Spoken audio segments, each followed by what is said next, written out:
The gentlewoman from Michigan, Ms. Tlaib, is now recognized for 5 minutes. Thank you so much, Chairman. I'm really incredibly taken aback. You know, I always look at the witnesses that come before us and try to figure out, you know, what lens you're bringing or your lived experience or the people that you serve. And when I found out, you know, and again, these numbers are pretty old, but in 2018, I mean, just look at the witnesses. 2018, ExxonMobil gave American Enterprise Institute $160,000, bringing the total to 4.65. No, keep shaking your head. I want to know why we're here. Because in Detroit, we had the hottest days. Do you know anything about cities like Detroit, New York, Chicago, where working class people are literally suffering because we do nothing about climate? Nothing. We don't give them the resources we pull aside. Why? Because certain industry want to be denied that we even have climate risks and how that impacts people's retirement, how it impacts our economy. It's going to happen, and guess what? You're going to come right back here and want us to bail you out again, literally. Look at the National Flood Insurance Program. I talk to our chairman all the time. You know, first of all, it is a form of socialism, but okay. That doesn't exist, you know, because those are the big mansions on the ocean, and those folks get bailed out. But my folks, literally their basements, everything get flooded. They're literally suffering every single day.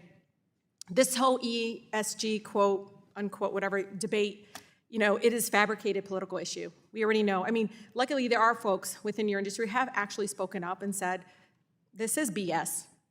That particularly the fossil fuel industry, in some cases, are trying to protect, you know, their short-term profits at the expense of workers, retirees, and communities. Shake your head. But 4.65 million since 2008, this is since 1998, is a lot of freaking money. And that's only just the recent amount of money. And I don't even know what everybody else is taking. But, you know, AG Ellison, one of the things that I'm, you know, concerned about, and you know, again, pensioners, families saving for retirement are concerned about the performance of companies over the decades. They really are. They sincerely are. They actually don't trust them.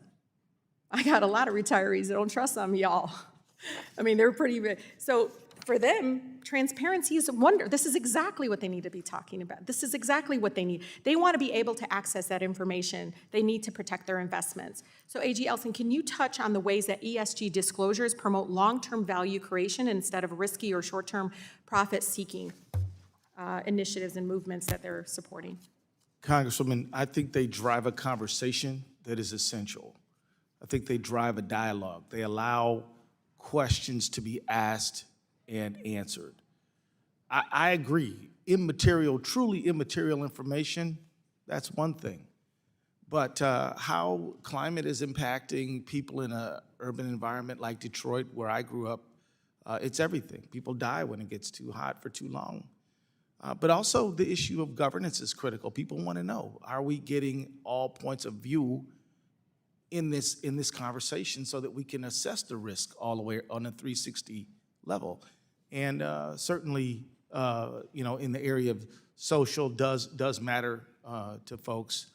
It certainly is an important thing. It's not a mandate, but it is a critical set of considerations, which I think improve shareholder value. The risk adjustment is more accurate, I think.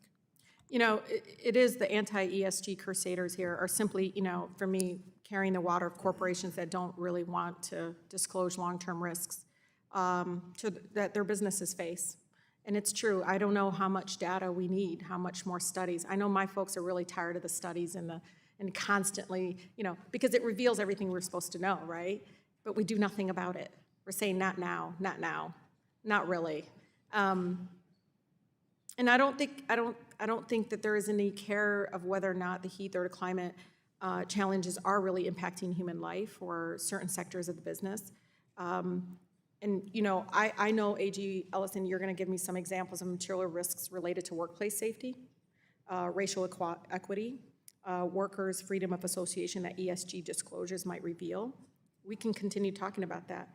But for me, you know, you lose credibility, like the Manhattan Institute for 2 decades, taking money from Exxon. You lose credibility when you're taking literally money from the people that don't think climate, the challenges are actually here, that we actually have a climate crisis.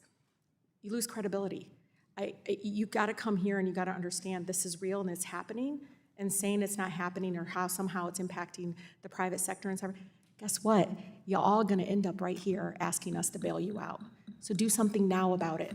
Don't wait. Don't try to gaslight the American people that ESG is not important. Gentlelady's time is expired.